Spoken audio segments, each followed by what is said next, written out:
This question is from Benjamin Knoll of Greater Twin Cities United Way.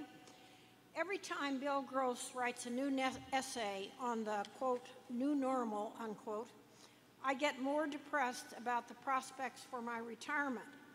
Do you share his view that market returns in the next few decades will be much lower than in the past few? And should we expect Berkshire's future market returns to be greatly constrained, not only by its size, but also by much lower equity returns overall? Yeah, Charlie and I don't pay any attention to macro forecasts.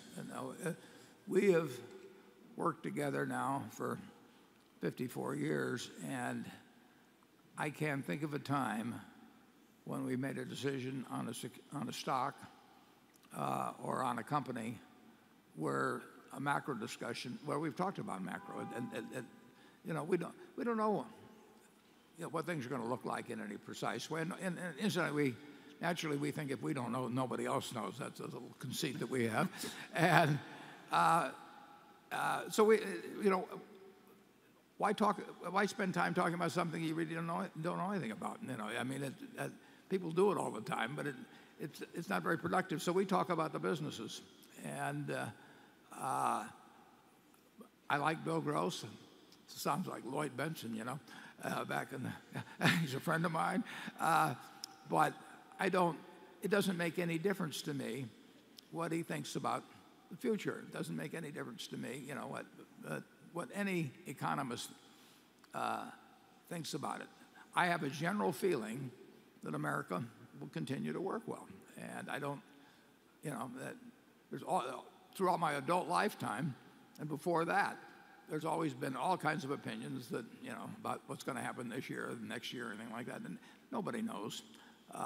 What you do know with a very high degree of certainty, in my view, is that BNSF will be carrying more carloads 10 years from now, 20 years from now, that there will be no substitute for the service that they provide, that there will be two important railroads in the West and two important railroads in the East, and that they will have an asset that has incredible replacement value. Nobody could turn out something like it, and that they'll get paid fairly for what they do. And it's not very complicated. And to ignore what you know because of predictions about what you don't know or and what nobody else knows, in our view, is just plain silly.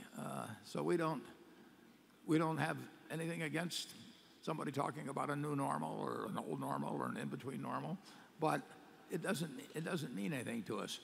My own guess is that people will do very well owning good businesses if they don't pay too much for them, whether they hold them for 10 years or 20 years or 30 years. And if they try and time their purchases in some way by listening to forecasts about what's going to happen in business and try and buy and sell them, they're going to do very well for their broker and not so well for themselves. Charlie? Mm-hmm. Yeah, but of course, Warren, we have a lot of money. We have to do something with it. So we're going to do our thing no matter what the external climate is. If you're a busy surgeon and trying to decide whether to work 2 more years before you retire, then you may be more interested, and rationally so, in the new normal. And I would personally advise the guy to work an extra couple of years. In other words, I kind of agree with Bill Gross. What do you think the normal is?